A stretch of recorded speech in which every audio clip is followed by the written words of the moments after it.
We're live. Excellent. Oh, good times. Good times. Anyway. Yeah, this was just, I left this question up here just because this is one of those fun things. The interesting thing about tossing a coin, obviously tossing a coin is, a 50-50 matter as long as it's a fair coin. But when you've tossed the coin a multiple number of times, it becomes a bit difficult to track what the heck is going on. Because, for example, if you toss the coin, let's say 4 times, you could have heads, heads, heads, heads, or you could have tails, tails, tails, tails, or you could have heads, heads, heads, tails, or heads, heads, tails, heads, or heads, tails, heads, heads, or tails, heads, heads, heads, or tails, tails, heads, heads, or tails, heads, tails, heads, or tails, heads, heads, tails, or heads, tails, tails, heads, or heads, tails, heads, tails, or heads, heads, tails, tails. How many is that? 1, 2, 3, 4, 6, 7, 8, 9, 10, 11, 12. I think I'm missing some. Oh, I forgot it with 3 tails. My bad. Tails, tails, tails, heads, tails, tails, heads, tails, tails, heads, tails, tails, heads, tails, tails, tails. There we go. That's all of them for flipping it 4 times. Just 4 times. And then the question is like, well, okay, what is the probability of getting heads, this many times? Because in reality, it's like 0.5 times 0.5 times 0.5 times 0.5. Each of these scenarios has an equal chance of happening. You know what I'm saying? Each of them has an equal chance of happening, but then it's like, okay, what are the chances of getting heads, once? Just once. And then it's like, oh, it's all of these. It's 4 out of 16 or some junk like that, But it gets more complicated when you're talking like, okay, you're flipping it 200 times. What's the probability of getting at least 99, but less than 110 to turn up? So that's the problem we were working on in AP set. It's kind of fun. Well, yeah, the answer is not precisely 50-50, but it's pretty darn close. Anyway. He did say trust you. Or trust him. Anyway. All right. Let's talk about today. First of all, you did have some things due for me. Imitation game, a little minor thing there. There was a modular minor that I haven't gone through yet. Just so you know, I haven't gone through that one just yet. I'm a little behind on that. But yeah, imitation game minor. It's pretty straightforward. Yeah, exactly. It's like if you watch the movie, it's just like, oh yeah, I got that. Which I gotta tell you, like of all the movies that like, in my whoa, that sounded ominous. I think so. My word. For those of you in the live stream, it was like a raven or a crow or something along those lines gave an ominous screech outside the window. Scary. Anyway, back to this. So yeah, I'm still going through that the modular minor, but then you had the Enigma game 1. I am going to be assigning you the next 3 Enigma problems from phase 2. They are Enigma phase 2 problems numbers 7, 8, 9. Hilarious. The best joke ever. Anyway, Sky says it was one of her birds. It was one of her birds. Yeah, I think so. I don't know what you heard. Okay. Goodness gracious. But yeah, we are going to be, I'm going to have to remind you as to how to do a couple of those ciphers today. Specifically, we're going to have to remind ourselves of the Playfair cipher, and we're going to have to remind ourselves of the Veneer cipher. I do have some resources to kind of remind you of that, but we'll talk about that when the time is appropriate. As for the beginning of this class period, we are still working on affine ciphers or affine ciphers, whichever one you like saying. I don't know. Oh, she said she's keeping all of us on our toes. Yeah. Oh, goodness. But yeah, I want to continue working on affine ciphers with a certain strategy for getting them done. So if you do not already have them out, I'm going to need those notebooks out and open. There's no cheers anymore. People used to cheer when I said that. I have no clue what you said. Oh. Oh. He thinks I can hear. Yeah, you're mouthing it to him. Anyway, so what I would like to do, who is in trouble now? Mr. Marketer. Okay.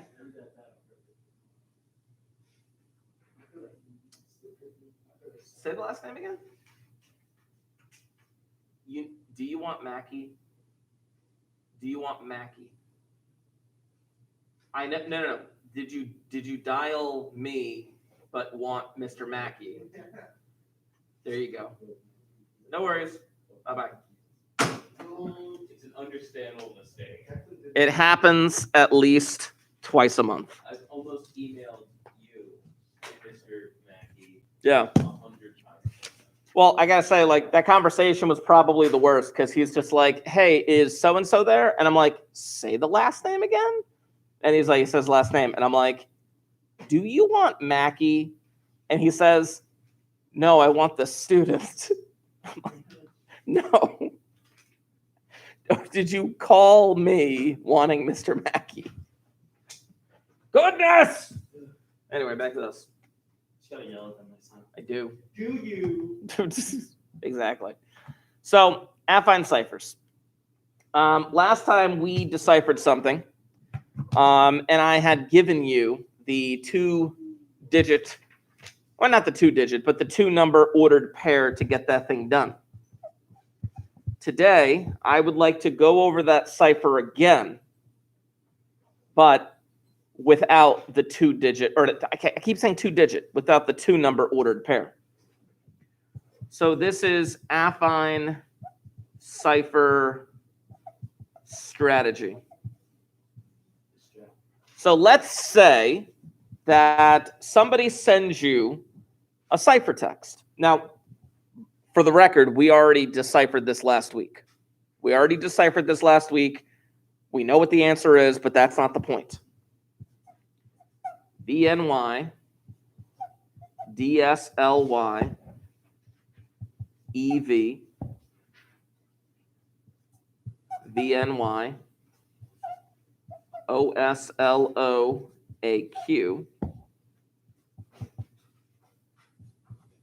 KEQ, SRV, YRQY.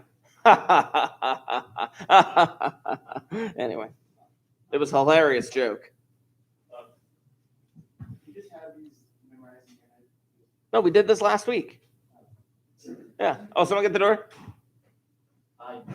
Yeah, give him the one shot. The one shot? Yeah. There he is. What's up? Oh, you did? Oh, my bad. Oh, no. Have a good one. You too. All right. So we got this cipher, and we know what this one says. We deciphered it last week.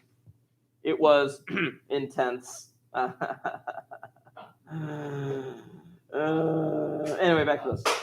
But now, what I'm going to do is I would like to try and solve this, but without the ordered pair. I gave you the ordered pair to get this thing done last time. I gave you the value of K and N, but now you don't have it. Now you're sent this code, and you know that it's an affine cipher because you and the person who sent it, you agreed to that.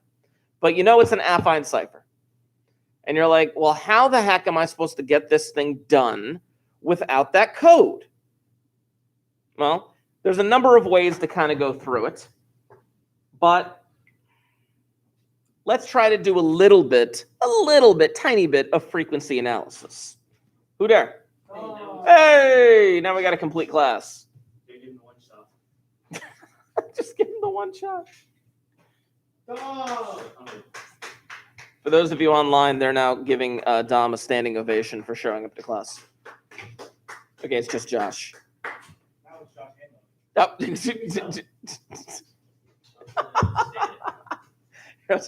Thank you. Oh, goodness gracious. Okay. So a little bit of frequency analysis on this. Obviously, they give the spaces so you know how big the words are. You know, it's a 3-letter word, a 2-letter word, a 4-letter word, etc. But they don't give you anything else. We can't just jump. Last week, we actually used those numbers to create the formula, and we created a cipher alphabet in Google Sheets. It's fantastic. And we're able to decipher it from there. But you don't have those numbers. And you can't guess at those numbers. I mean, you have 300 different possibilities that you could use to get this thing done if you wanted to use brute force. 300 possibilities, because there are 12 possibilities for the multiplication number and 25 possibilities for the addition number. So what do we do? Well, if you were to use a little bit of frequency analysis, you can recognize that the VNY, that 3-letter word, could be a number of different things. It could be the word and, could be the word how, could be the word for. But everyone's first guess, I shouldn't say everyone, most people's first guess would be this would be the word the, which we know it is, but it's probably a good guess that it is the word the. It's a very common 3-letter word. Yeah, for a sentence starter, yeah, you know. And you know, THE, and then there's a bunch of there's a few words that end in E here. A bunch of EE is a very common letter if you're doing like, you know, monoalphabetic ciphers. TH, I mean, I don't think there is another TH in this thing, the VN. Yeah, so, but it is a good possibility. So with that frequency analysis, we run with the guess, okay, VNY, maybe it's the letters, or it's the letters THE. So let's try to work this out. T is somehow ciphered to V, plain text to ciphertext. This is our guess. This is our guess. But on top of that, we're also guessing that H was ciphered to N and E was ciphered to Y. Again, just a pure guess at this point. We don't know for sure at the moment, but this could potentially work out in our favor. This could potentially work out in our favor. Now, just for the sake of argument, I'm going to write down these numbers. These numbers are the alphabetic equivalents. T is a 19. V is a 21. H is 7. N is 13, as it always is. E is 4. And Y is 24. So those are the transformations that happened. Whatever affine function was used, whatever numbers were used, 19 was put in, mod 26, 21 came out.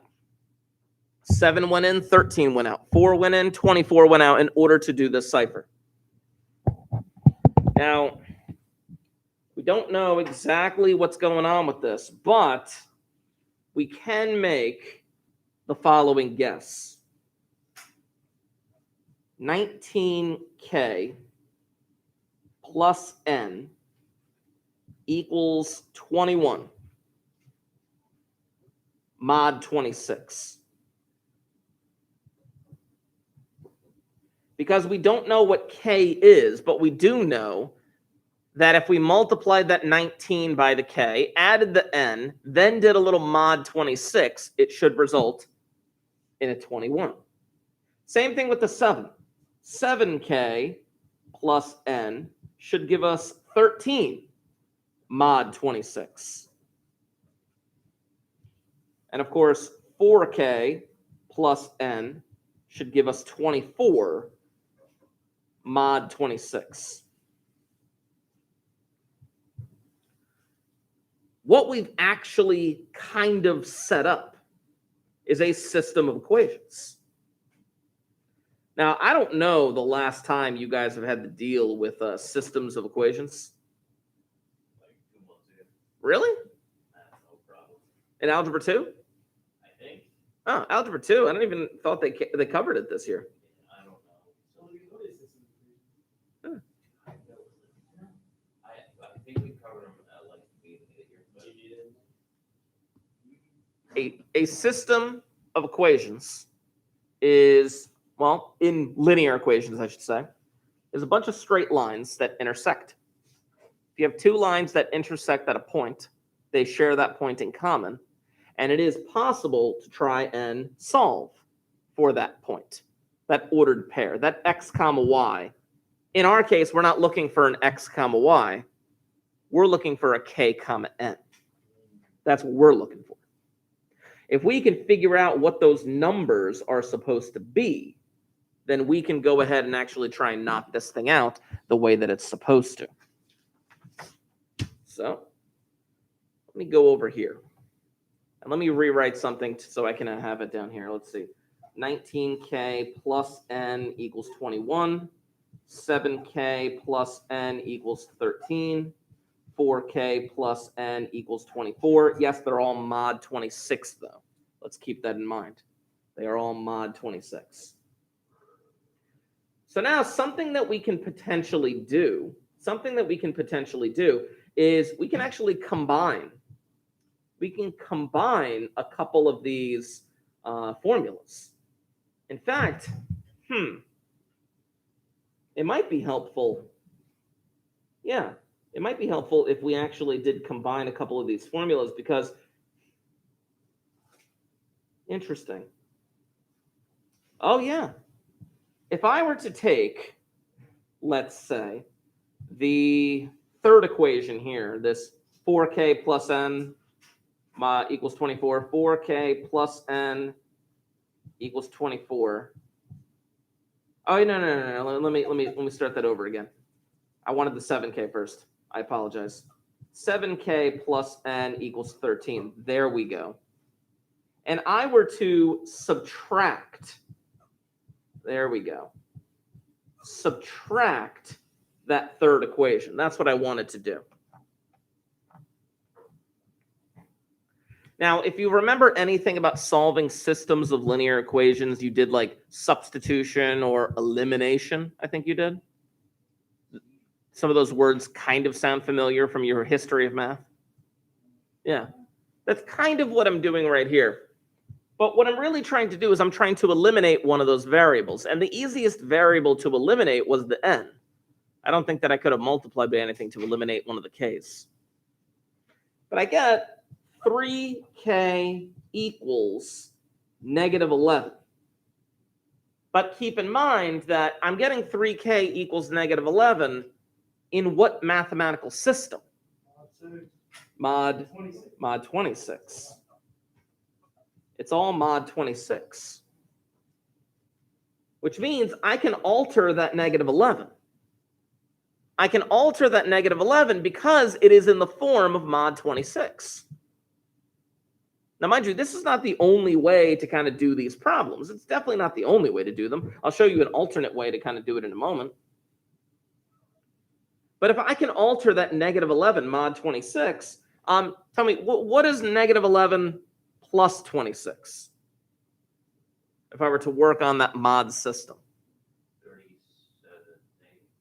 No, that's not right at all. 15. Now that's going to be important. Hold on. If I were to modify that negative 11 mod 26, I would get 15 mod 26. That is significant. And the reason why that is significant is because now look at these two numbers. Could you do something here? You could divide by 3. K equals 5. Divide by 3. Wasn't that our K value from last week? Yeah, it totally was. And then from there, once you get that K value, you could take that K value, you could shove it back in somewhere into one of the original 3 up here, and you could figure out what the value of n is supposed to be. Again, mod 26. So let's actually do that. I'm going to throw it into the first formula. I don't know why, I just want to. Plus n equals 21. Let's do the second and the third just because they worked out like that? Or could you have done You technically could have done any of them, and I'm going to show you an alternate way in a moment. But I just want to get the answer, and then we'll kind of go back and try it a few different ways. 19 times 5 is 95. 95 plus n equals 21. I'm going to have to subtract the 95, and I get negative 74. But of course, that negative 74 is mod 26. And since it's mod 26, I can go to my calculator and I can go, okay, negative 74 plus 26 plus. Hey, I got a 4. Wasn't that our n value? Yes, there was. N equals 4. You can modify the number by the modular in order to get that ordered pair, which is what we need to solve the affine cipher. Now, it's not a perfect system because technically we did guess at the word the. We did guess at the word the, but it was a pretty good guess. Now, if we were wrong, and I actually do want to take you through getting it wrong as well, but if we were wrong, it should be fairly obvious, and I'll show you why when we get there. I'll show you why when we get there. But 5, 4. Now, Logan, you asked the question like, could you have done something with one of the 2 of the other equations, or the first equation, or something like that, right? Yeah, you totally could. In fact, check this out. I picked the second and the third. Pick 2 of the equations that are not the same couple that I picked. You can pick either the first and the third or the first and the second. First and the third. Okay. So we'll do the first and the third. So I'm going to do this one again, but with the first and the third. So here is the first equation. So this is second attempt. I'll title this. Second attempt equals 21. And I'm going to do the same thing where I'm going to subtract. And the reason why I'm subtracting is because I need to cancel out one of the variables. And there was no easy way for me to cancel out the k value. If I do it this way, I'm going to get 12k equals, what is that? Oh, positive 8, right? Yeah, positive 8. Now, obviously, if I divide those, there's going to be a bit of an issue here, right? But it is mod 26. So let me see if I can't get this thing to work. 8 plus 26 is 34. Plus 26 is 60. I think that'll work right there. You can change that 8 if you mod it in the other direction for 26, where you add multiples of 26. Eventually, you'll get to something like this. 12k, well, now it's the equivalent of 60 mod 26. Why is that important? Well, 5, which is the k value that we believed it was going to be. Oh, yeah. No, absolutely. That's the thing. It doesn't matter which 2 you use. But the only reason why I had 3 equations was because I had 3 letters that I was guessing at. And actually, this just confirms the k value. This absolutely confirms the k value, because I do want to show you a guess. I do want to show you a guess with different letters. And these different letters are going to be, I'm going to label these very precisely. But then ultimately, yes, we still get 5, 4 as the ordered pair to the affine. Now, I have a few statements to make, but I'm going to, in regards to affine, but I'm going to save those statements for when we actually get to that point. But here's what you need to know. If you are given a cipher with no ordered pair in the affine cipher, well, you're going to have to do frequency analysis to guess what one of these words are. Remember when we did tiger jaw or tiger's jaw? Yeah. How the heck are you going to do frequency analysis on that? You don't? Yeah, it's really like not possible at that point. You need more words. You need more cipher. But with this cipher, it was just enough to be like, okay, I think that's a the, and let's work with that assumption. But now, let's actually work through an incorrect assumption. Let's say that we were wrong. What's going to tell us that we're wrong? So I want to title this, "This is wrong, but what will tell us we're wrong?"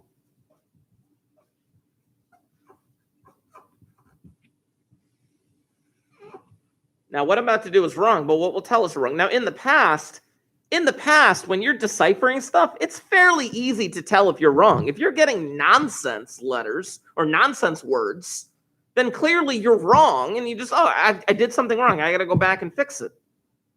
But with affine cipher, how do we know that we're wrong? We know we're supposed to be getting 5, 4 for the K and the N. We know that from last week. But what is going to tell us that we're wrong?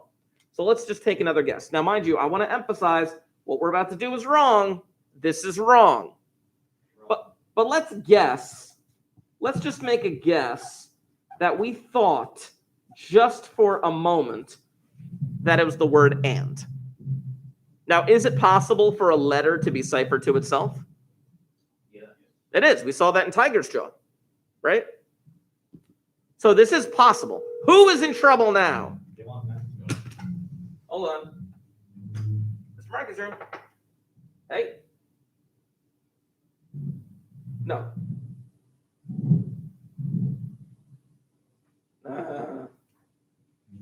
Yeah, I figured. Liston was telling me about that.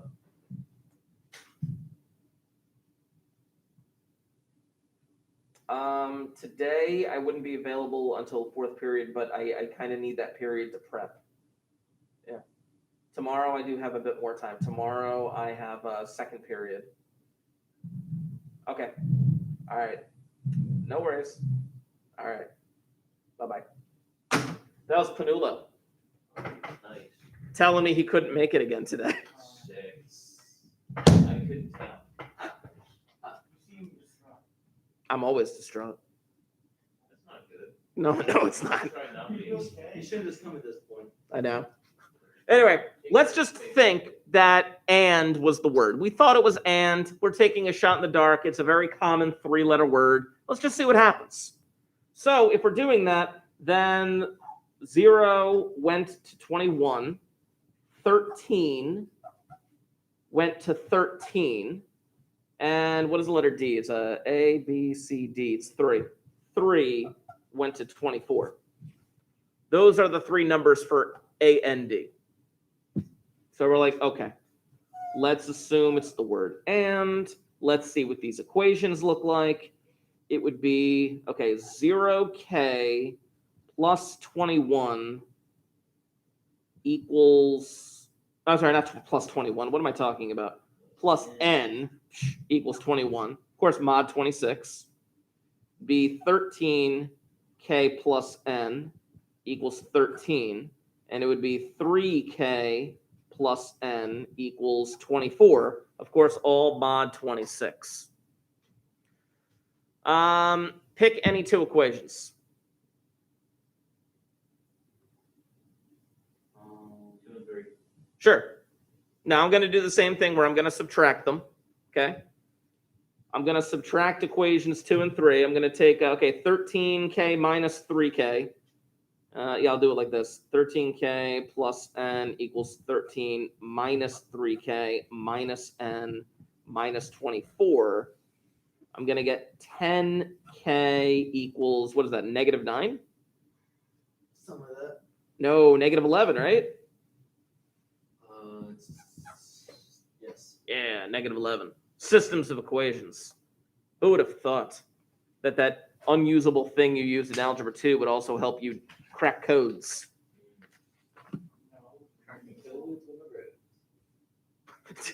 Is that our class T-shirt?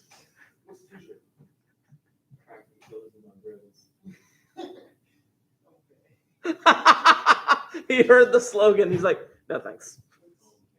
I Now, mind you, again, this is mod 26. So, being that it's mod 26, I'm going to keep adding 26 until I can get a multiple of 10. Because I got to divide by 10 to get this thing by itself, right? No, let's just see what happens. Negative 11 plus 26.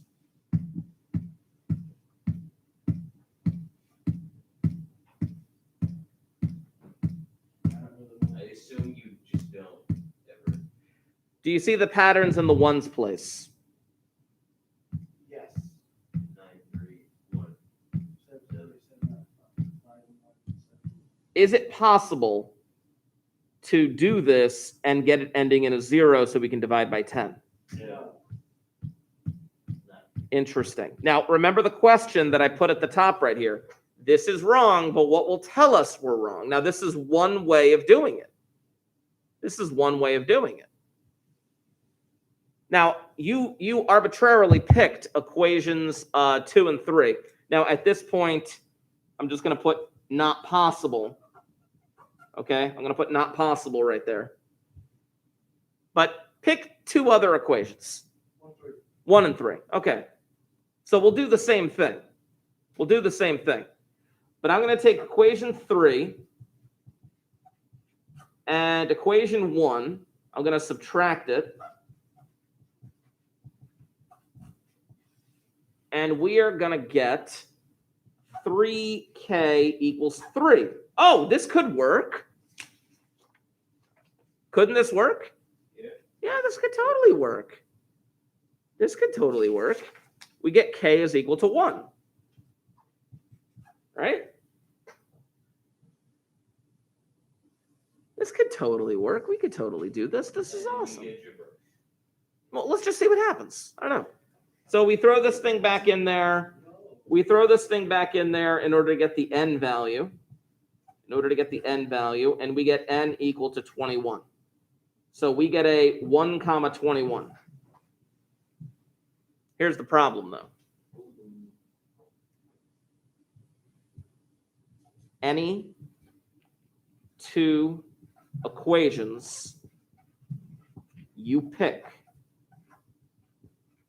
should produce the same ordered pair.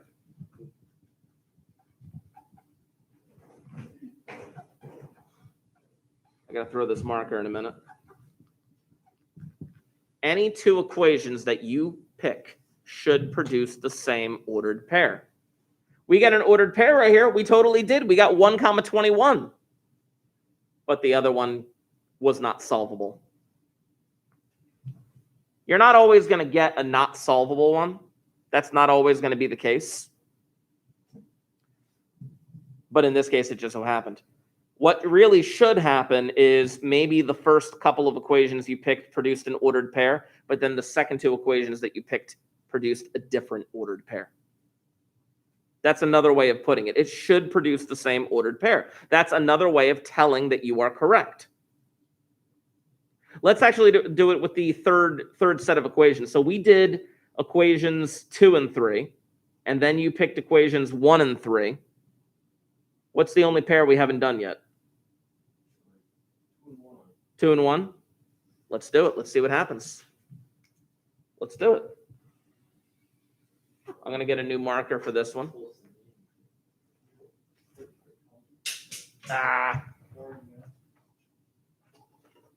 Ready? This box is going to make it into the trash. Ready? This is going to make it. Ready? Yeah.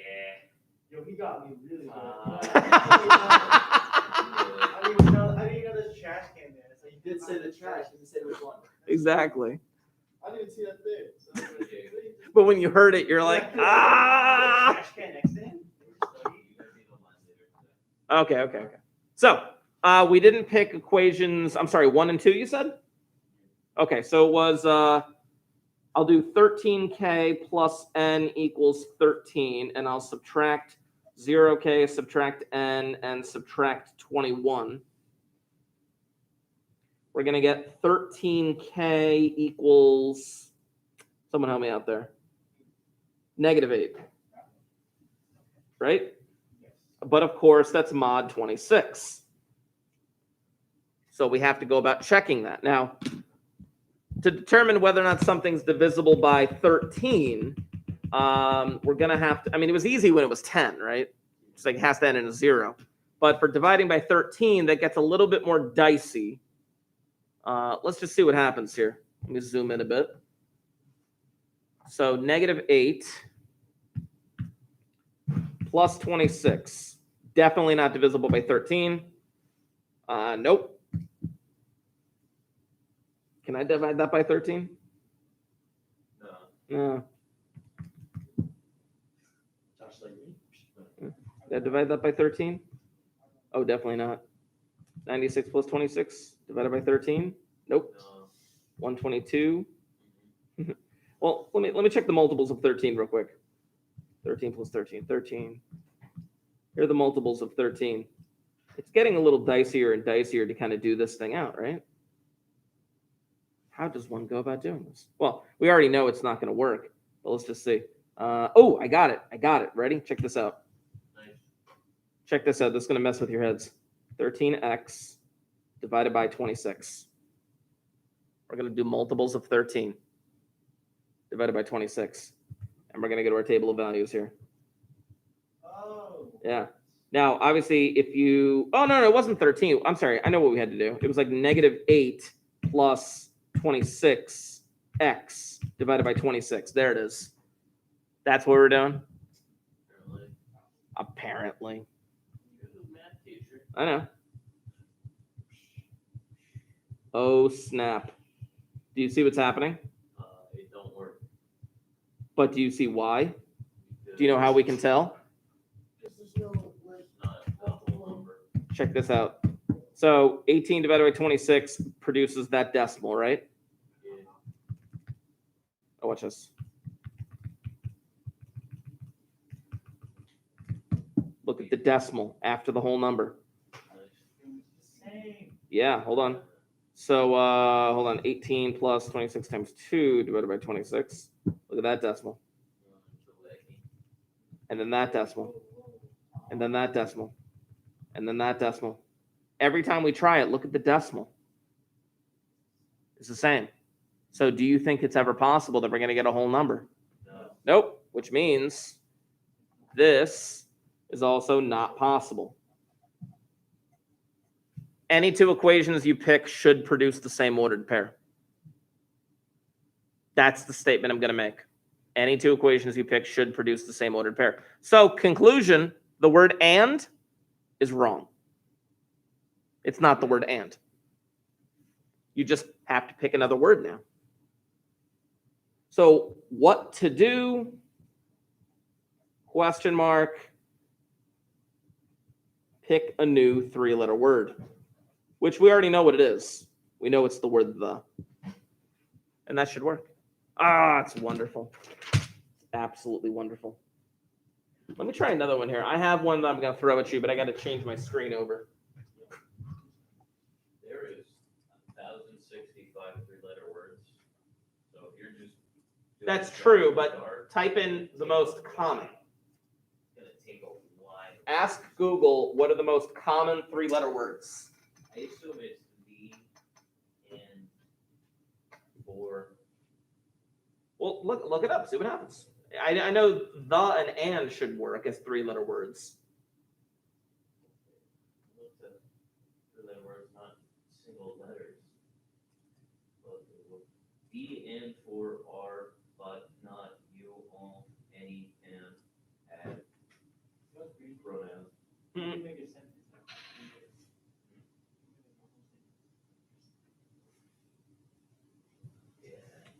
Here we go.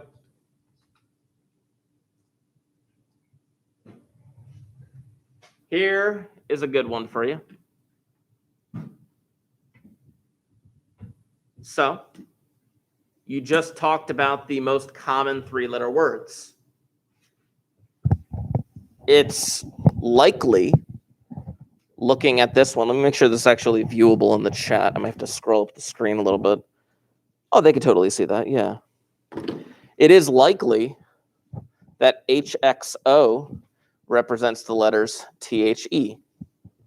So what I'm going to set you off on is this. Take the next little block of time. Assume that the letters HXO represent the, and see what happens. Now, just for the sake of argument, A, B, C, D, E, F, G, H, I, J, K, L, M, N, O, P, Q, R, S, T, U, V, W, X, Y, and Z. I just like putting this for the sake of reference.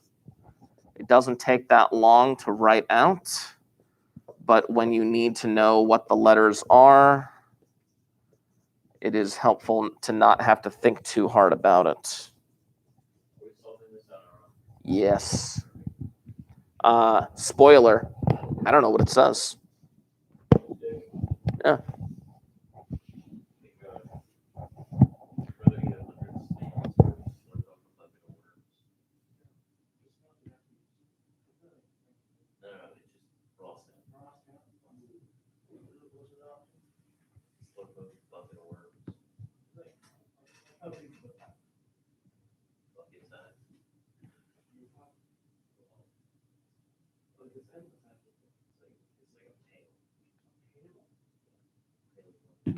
There's a book about that. What, a pale worm? No, well, there's a children's book about how to eat fried worms. There's also a show about that. Yeah. It's called Fear Factory. Goodness gracious.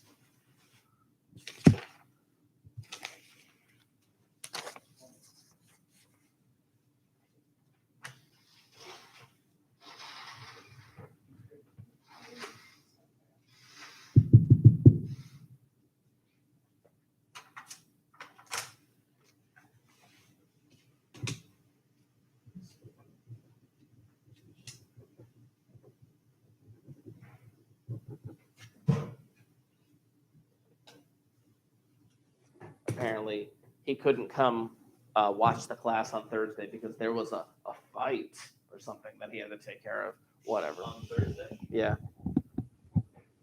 Schedule it for Thursday? Like, they scheduled a fight. Yeah. if you want to schedule another fight on Thursday, he's in.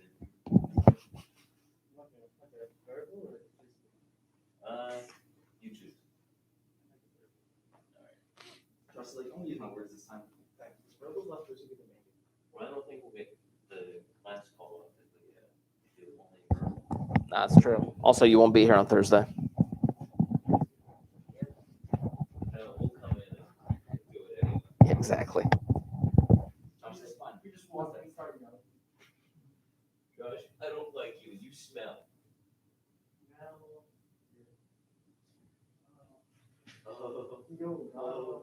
I'm on Josh's side. Are you gonna start filming us yelling at each other? Yeah. I got you. Was it a movie camera?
I'm going to try and do the same thing with HXO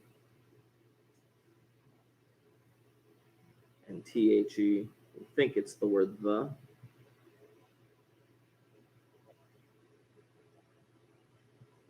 A lot of noise.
Yeah.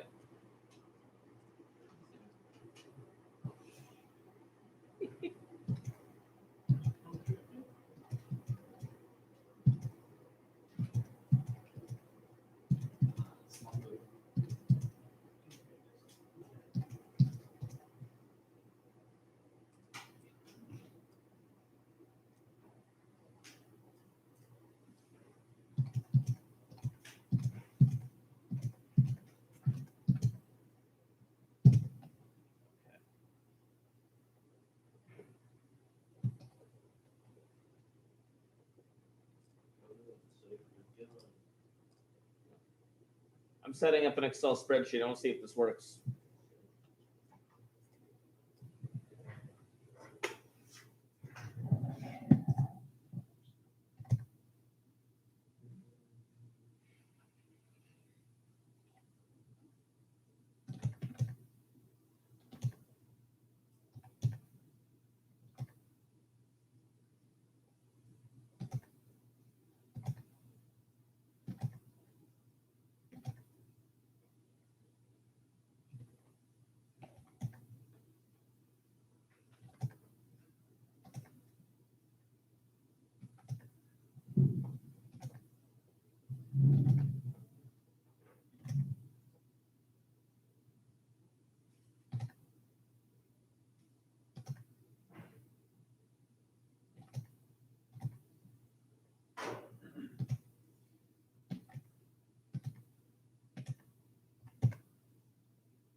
All right. I'm going to show you what I was working on. So, anybody get the ordered pair? That's what I got. So here's what I did. First, I set up my three equations, as you can see right there. In fact, I'll cover this bottom portion up so I can move this up a little farther. There we go. I set up my three equations. And I did this a couple different ways to confirm which numbers really should work. And what I ended up doing, now I'll try to get a second piece of paper here now. I need like multiple pieces of paper to hide everything. There we go. I combined the second equation and the third equation by subtraction, and I got 3k equals 9. And because they were already divisible, I didn't have to do anything with mod 26, and I got k equal 3. But I wanted to be like, okay, that worked, but would it work with a different set of equations? So what I ended up doing was I looked back at the three equations at the top, and I combined the first and the third equation. No arbitrary reason. I could have done the first and the second, but I decided to do the first and the third. And I got 15k equals -7. when I subtracted them. But then, of course, that negative 7 is mod 26. So I figured out that it's got to be 45 if you add a couple 26s to it. 15 divided by 45, k equals 3. I'm pretty confident that I got k equal 3. You should get the same ordered pair regardless of which two equations you end up combining. So I took that 3 and I shoved it into the first equation. I don't know why I did the first equation. Could have done any of them. And I got negative 50. But of course, negative 50 mod 26 gets you 2. I got 3 comma 2. Now that I know it's 3 comma 2, I'm going to do a little Excel spreadsheet magic here. I'm not going to create a cipher alphabet. Instead, watch what I'm about to do here. Oop. I inputted the ciphertext into column A. And I inputted there the number equivalent of that into column B. Now, what I'm about to do, knowing that it's 3 comma 2, watch what I'm about to do right here. Check this out. F of x equals 3x plus 2. Check this junk out. F of x minus 2 equals 3x. I'm going to have to do the multiplicative inverse. I'm going to have to divide by 3, right? Yes. Crap. I can't divide by 3 because that wouldn't work most of the time, right? So I need to find the multiplicative inverse of 3. Oh, if only we had a chart that showed us that. Josh, Really? Oh my gosh, I think we do. you want to take a guess? So Josh, what do you choose? The words of this now? What is the, take a guess as to what the multiplicative inverse of 3 is. Looks like 9. I got it right. What's 9 times 3? Words of this now. That times 3 is Josh, you said 27. What is 27 mod 26? 1. That's the key. So in reality, this should be 9 times this calculation in order to decipher. So check this out. The function should be 3 comma 2. It should be 3x plus 2. Subtract 2, divide by 3. I can't divide by 3, but I can multiply by 9. Watch what I'm going to do in Excel. Equals 9 times this number minus 2, parentheses. Now that calculation will, hold on, we'll take care of that, but it's got to be mod 26, correct? yes. So hold on. This is the cipher. This is the cipher number. This is the plain number, but I'm going to have to mod 26 it. So check this out. I'm going to insert right here, mod parentheses. There's the number, comma 26. Close parentheses. There's the plain number. So now the plain text, Drag it. well, you could drag it or you can double click that sucker. So what is 19? Well, Oh, what is 19 as a letter? It's T, T. What is 7? H, H. 4. E, E. 13. I know it's N, right? yes, What is 8? I, I. N, N. Oh, A. T, T. H, H. E again. 15. P. I, I. N, N. T, T. I know that's A. T. H, Is that H again? Oh, T H E again. 18 is S. A. N. T. A. M. A. T. T. Sorry, R. Oh, that's R. I, I. A. All right, so hold on. Let's see what this thing looks like. the Nina, the Pinta, the Santa Maria. It is a gibberish. Yo, it's not. No, it's not. It's not gibberish, but we got the Nina, the Pinta, the Santa Maria. Now the thing is, again, having to decipher all of those like by hand is kind of painful, which is why once you find out what those two numbers are, you can figure out what that inverse is supposed to be. It's like, okay, I'm trying to go backwards, so I got to subtract 2, divide by 3. I can't divide by 3. It's the multiplicative inverse of 3, which if you look at the mod 26 chart is 9.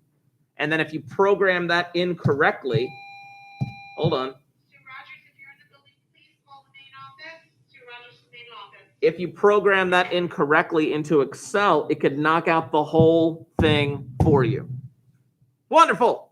The Nina, the Pinta, the Santa Maria. I wonder what that's a response to. Yeah, I know. I don't really know. So, yes.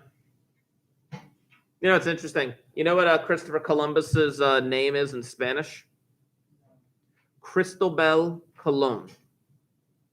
Cristobal Colon. Colon spelled Colon. Where did he land really in the world? Where is he famous for landing? The Caribbean. The Caribbean. My mom was born and raised in Puerto Rico. Her maiden name is Colon. Yo, Mr. Mark is a descendant of Josh. Where's Cologne? Josh, where's Cologne?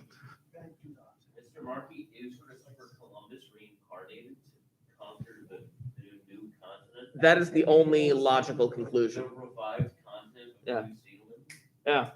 But anyway, like I said, what we could end up doing is, literally typing this into typing it into Excel, but making sure you do mod 26. So it's like mod parentheses 9 times whatever the functional number is, minus 2, comma, 26.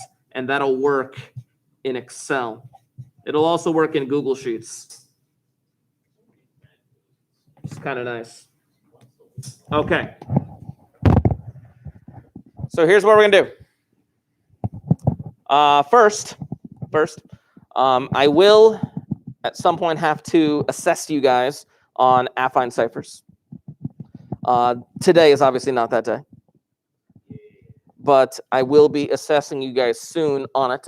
I would like to get a little bit more practice, especially with the Excel aspect of this, because I haven't given you an opportunity to kind of mess around with Excel and the formulas, only just kind of visually shown you what I've done. But I want you to mess around with it because it's a pretty nice, it's a pretty nice program, Excel and Google Sheets and whatnot. Can be very helpful. In fact, I've been able to track. Here, let me show you something. Did I show you my COVID Excel spreadsheets? Check this out. Yeah, I'll show you the COVID one. Hold on. Check this out. How many things do I have open on this screen?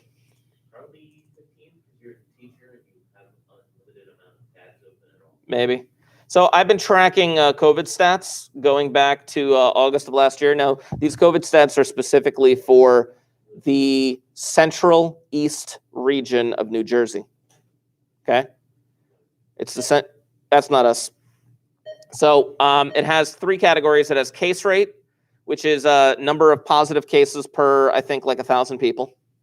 Percent CLI, which is when you get tested, you're ill, but you don't exactly have COVID. You have a COVID-like illness. Or percent positivity, you're tested and you have COVID. And this dates back to August of last year, and this is up to date through the last Cali report. The next Cali report is supposed to be coming out on Thursday. But what I have here are, based on this data, I'll make this a little bit bigger right here. Boom. Nope, that was bad. Edit undo. There we go. But this is a charting of the data for case rates from last August till now. You can see the spike happening around like January. And now since pretty much, what date is this? This is from March 27th. From March 27th to now, you can see the sharp dip in case rates. In percent CLI, again, you can see another sharp dip. We've pretty much gotten back to a level that we were at, when were we here? I don't know when it's probably like end of October. And percent positivity rate, still higher than people would like it to be, but we've gotten back to a level again, which was late October. So it's gotten better. I don't know if you guys have seen the Cali reports, but that's what I check. Where is it? Cali report is a COVID-19 activity level report. Yeah. And you can see right here, we're all in the moderate range. We just, if you look at the top right here where my mouse is, we just got out of orange a few weeks ago. April of last year, when we were all quarantined from school, we were in the red. It was bad. Wow, going into lockdown didn't help. Yeah. And then, yeah, it was a green in September of last year. We were green. Remember last September when we didn't actually have these dividers? Yeah. Yeah. But anyway, then I got orange in November, and that's when the dividers came up.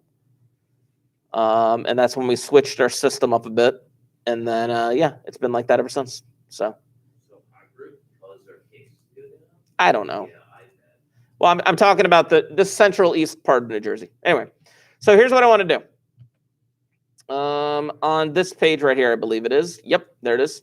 I have Enigma Phase 2, number 789, that I am assigning you. Assign. Chapow. But in this assignment, I would like to go over with you a reminder as to how to do some of these things. Because some of these ciphers are things that we've done in the past, but obviously I want to remind you. So first, we have homophonic substitution cipher. This one's pretty straightforward. I'll just kind of walk you through this. This cipher involves replacing each letter with a variety of letters or symbols. The number of letters or symbols to choose from are proportional to the frequency of the letter. For example, the letter E is the most commonly used letter in the English language. It accounts for roughly 12% of all letters in English. So 12 symbols are assigned to represent E. Every time E appears, it is replaced by one of the 12 symbols chosen at random. Every symbol constitutes roughly 1% of the ciphertext, defying any potential attack using frequency analysis. So, like, for example, if you're given this cipher at the bottom, it's like, and you don't know what the key is, it's not completely impervious to frequency analysis, but it's pretty darn good, considering the fact that, yeah, E is the most common letter, but there are 12 different symbols that could represent it. No, nothing's unbreakable. First word is the. Yo, I figured that out too. Yeah, the first word is the. I know. It's a very common word. So in reality, I think that they would look for like repeated letters if possible. Because if there are repeated letters, maybe it's not E, maybe it's one of the letters that, like, you know, only has one symbol representing it. I don't know. Anyway, then there's number 8, Veneer squares. Now, the way that Veneer squares worked was it used a keyword that was repeated over and over and over again. So they have an example right here, and I just kind of want to walk you through this example because, again, it's been a while since we've seen anything like this. The keyword that they chose for this one is the word code. And the ciphertext that they chose was XWJIPSUI. And I'll put the ciphertext, where's my red marker? There it is. I'll put this, the keyword, I should say, above the ciphertext. CODE, CODE, and then it would keep repeating like that over every individual letter. And the way that it works is that, well, if the first one is C, that means that I need to be starting at row C. I need to be starting at the row that is C. Now, there's multiple ways of potentially doing this, but let's see how this kind of works out. Now, the ciphertext that we have, the first letter is X, right? There's X. And what is at the top of that column? V. So it corresponds to a V. So we would use this row whenever the letter on top was a C. We would also use this row for O, this row for D, Write this one a little bit better. There we go. And this row for E. So we would be using those 3 different rows for CODE. Obviously, the longer the keyword, well, I'm not going to say the more secure it is, but it is going to be pretty good. Because if you only have a 4-letter keyword, it's going to be like, eh. One of the things that I am going to show you eventually after we finish affine ciphers is I'm going to show you a strategy for cracking veneer squares. It's part of the reason why I wanted to get back to them. But anyway, so let's decipher this. C went to V. If we're on O, we got to go to W. W corresponds to I. Yeah. I know. We're in the D row, so we go to J in the ciphertext, brings us up to G. That almost sounds like a threat. Can I? Oh, okay. Say, give me your lunch. See, now I can write you up. So. What if I file a hit on you for bullying Josh for bullying me? Could you prove that, though? With this record. I'm literally recording this. Oh, Yeah. Anyway, so then it goes back to C. And you can see after we go CODE, it cycles back around to row C. And then we go across to P, which is N. We go to row O for S, which is an E. We go to row D for a U, which is R. And we go row E to I, which is E. One of the benefits to this is the fact that look at the E in veneer. At first, it ciphers to an I, then it ciphers to an S, then it ciphers to an I. It's not that it's impervious to frequency analysis, because it actually, you can use frequency analysis if you have a long enough text, which I'm going to show you that eventually. No, it's not Enigma. Not everything is Enigma. Yeah. But that's how you're going to be using this veneer square to get this thing done.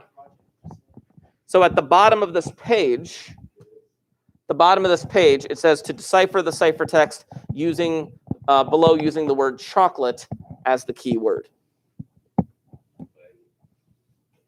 So, yeah, chocolat. It's going to be nice. Uses the same square, that square, right? This giant square, yes. This is the veneer square, or Vigenère square, however it's pronounced in French or whatever junk like that is. Some made-up French language. Anyway, then you have Playfair, which brings us back to National Treasure, of course. The Playfair cipher uses a 5x5 grid. The keyword is written across the first rows of the square. The keyword in this Playfair cipher is Enigma. Now, what's interesting about this particular Playfair cipher, this Playfair square, is notice what the rest of the letters are doing. Yeah, they're not in order. Typically, they are.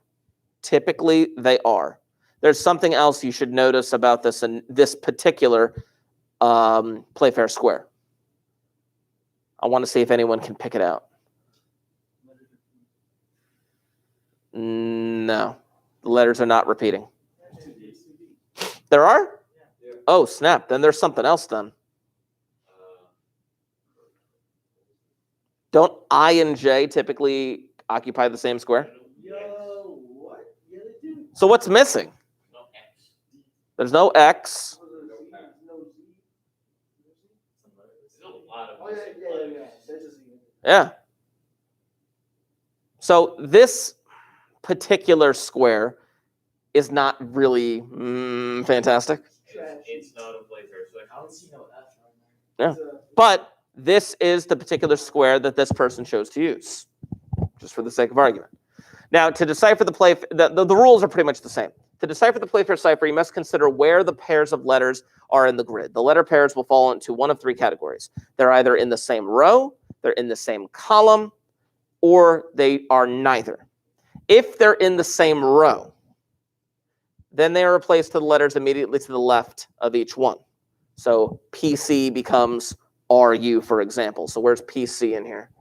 PC becomes RU.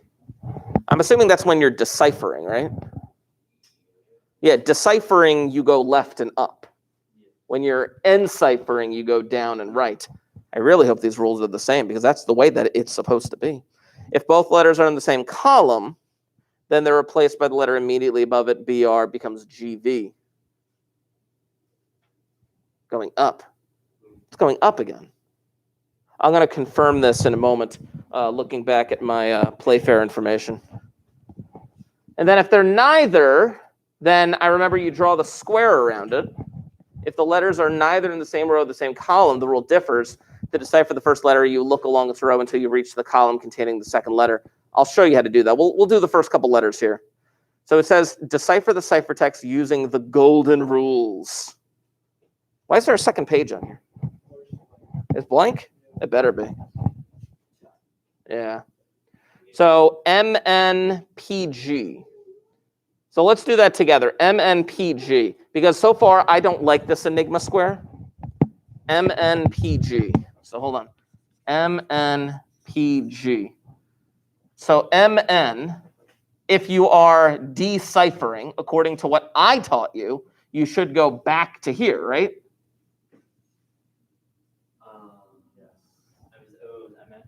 Yeah. So yeah. Oh, hey. If you are deciphering, you're going left and up. If you're enciphering, you're going down and right. That was ominous. Yeah. Anyway, so MN should become GE in plain text. I just want to do the first few letters to make sure this works.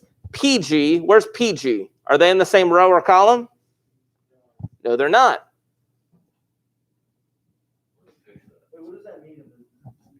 Well, if they're not in the same row or column, you got to draw a rectangle using PG in the corners, and then you switch corners. Now, it says MR.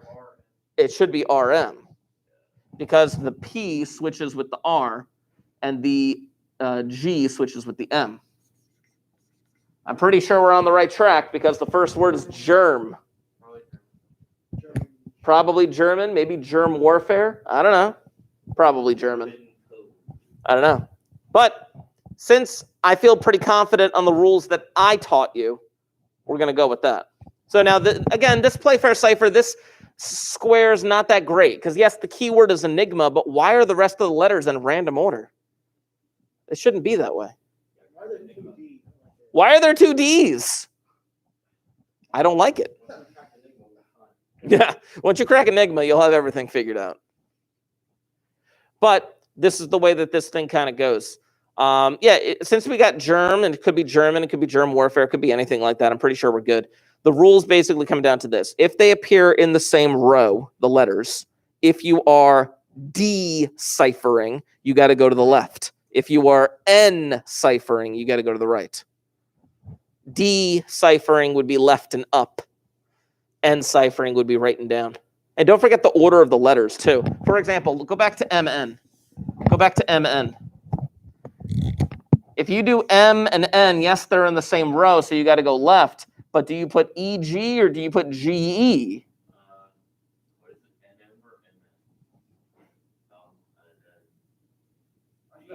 It should be GE. I'm just saying that there are some people who would instinctively put EG because, E is before G in the row. I know. But you got to go in the order of the letters that are given to you. After this, you're going to be able to find that Templar treasure.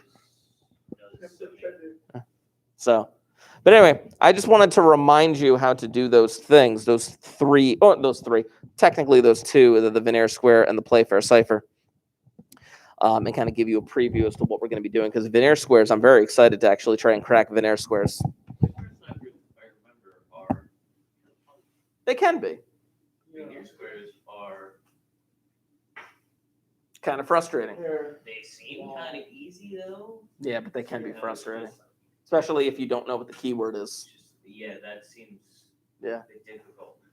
We'll talk about that. So for the time being, you have about 6 minutes left. You could get started on those three enigma things. That'd be fantastic. And like I said, eventually we are going to be having an assessment on Affine, but we'll get there when we get there. Yeah. But you let me know if he's still out there. That was weird. That was weird. Yeah. Anyway, for those of you in the live chat, of course, I'm going to keep this open in case you have any questions. And if you haven't left a comment, please make sure that you do so. I do see the 3 of you that have left comments so far. But we have another 6 minutes till the end of the class period.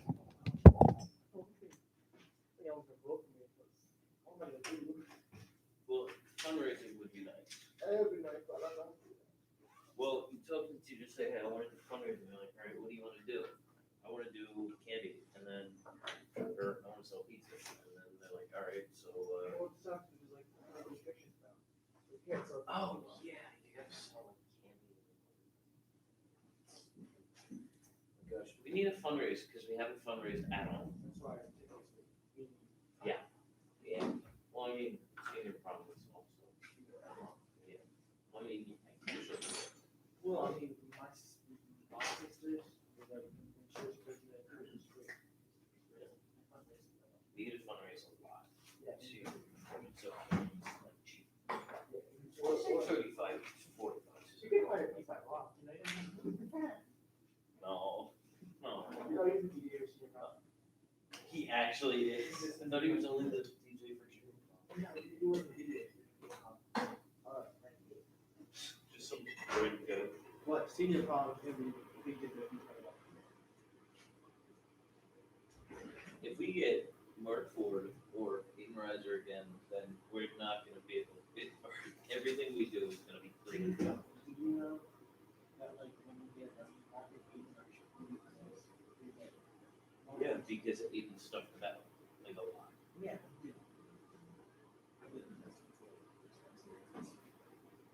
You know what? I might run. I should. What's the bit like? Hopefully it didn't run fast.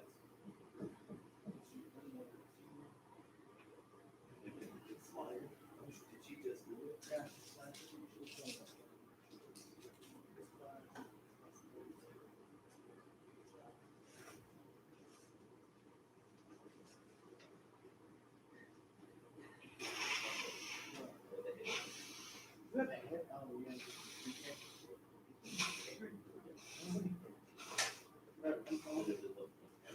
He was not out there. I really want you guys to play. What was gonna happen? I really wanted to. Anything that you just need to like, this weird situation. Wasn't gonna Say, happen. please don't you listening. I'm saying that would have fun. You know DK? Yeah. You there? I was like, I was the back. Yo, I said like at the table next to that, I was like, yeah. Really want to watch it. You always have to. Stay in the moment. It's remembered. Thanks. And plus, I would be a cool guy with like good quality video. Yeah, exactly. No, Like not too much of fighting. Someone's like, You guys were just talking about fundraising, right? Yeah. Class of 2024 is doing a Chipotle fundraiser. No, "Suck, man. it's a freshman." Boo. Ew. Said it. They're gross. Freshman with face. I don't like freshmen. Chipotle. Hey yo. I know you got you know. For the which ones? Ooh, fun. Yeah. What was that even about? I don't really work out. I got this. So like your pitches. K is a little square. So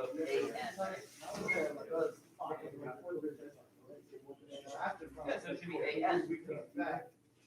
Yeah, the dirt board. Nice. Yeah, and like.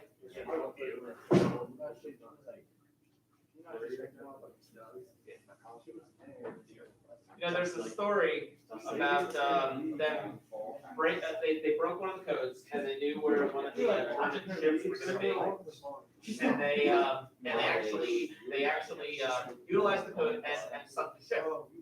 But in sinking the ship, there was like some wreckage and stuff like that, and the Germans, I guess, assumed that there was like records of them assuming, oh, I guess they have our code book for the next month or something like that. You know? And it was like, I don't know, it was one of those weird things where it's like they actually acted on intelligence and then the journalists assumed they just, the only reason they did it is because they had the code book for that month. But then there's only a few days left. I don't know, it was some weird thing like that. He said it's small. Yeah. Oh, right. No.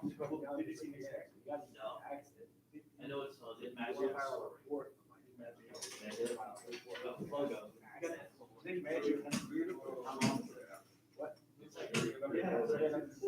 I gotta see it. Jesus.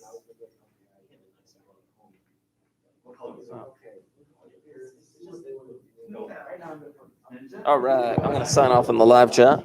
Thank you all for joining us. The bell's going to ring in about a minute.